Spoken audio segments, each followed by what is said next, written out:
असली खुशी शिक्षाप्रद कहानी। सुरेश बड़ा असमंजस में था, समझ में नहीं आ रहा था कि हंसे या रोए। सामने मार्कशीट पड़ी हुई थी जिसमें हर विषय में उसे सबसे अधिक नंबर मिले थे, पर उसे वह खुशी नहीं मिल पा रही थी जो अच्छे अंक मिलने पर होती है। आखिर सुरेश के साथ ऐसा क्यों हो रहा था? क्या हुआ था सुरेश के साथ?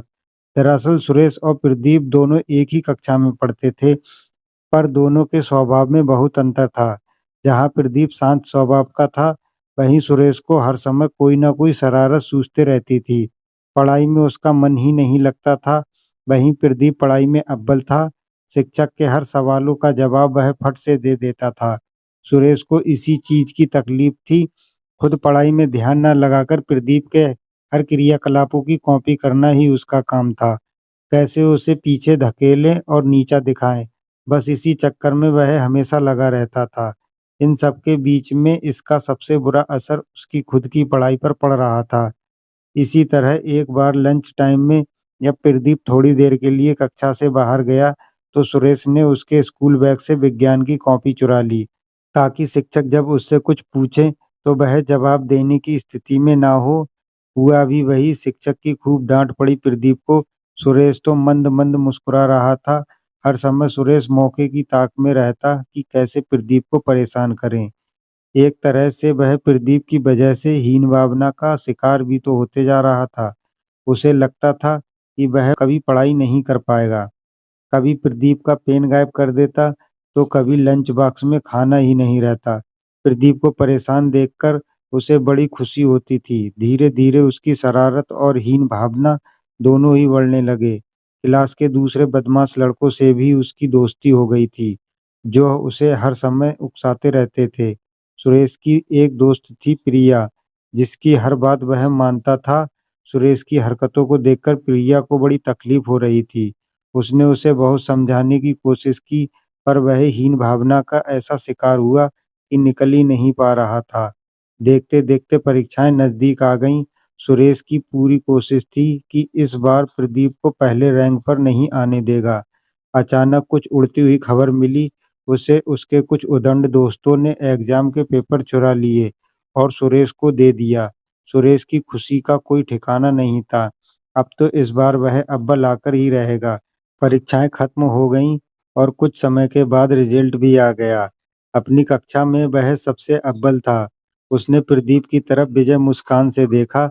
आज उसने प्रदीप को पीछे छोड़ दिया था। प्रदीप को अपने कम नंबरों से थोड़ी निराशा ज़रूर थी, पर वह हारा नहीं था। उसने सुरेश को उसकी सफलता पर बहुत बधाई दी और उसे गले लगा लिया। सुरेश असमंजस में पड़ गया, क्या करें क्या ना करें? अपने स्वभाव पर रोएँ या प्रदीप की अच्छाई पर खुश हों? जिस लड़के को परेशानी के सिवा कुछ ना दिया था, आज वही उसे उसकी सफलता पर बधाई दे रहा था। पल भर में ही उसकी जीत की खुशी काफ़ूर हो गई और आईने की तरह उसके कारनामे सामने दिखने लगे। बेईमानी से लाई गई रैंक पर उसे अब बड़ी शर्मिंदगी हो रही थी। सामने रखे अच्छे अंक भी उसे बार-बार उसकी गलतियों का एहसास करा रहे थे। उसकी आँखों की कोरों से शर्मिंदगी के आँसू बहने लगे और अपनी गलती को सुधारने का मौका सूझने लगा।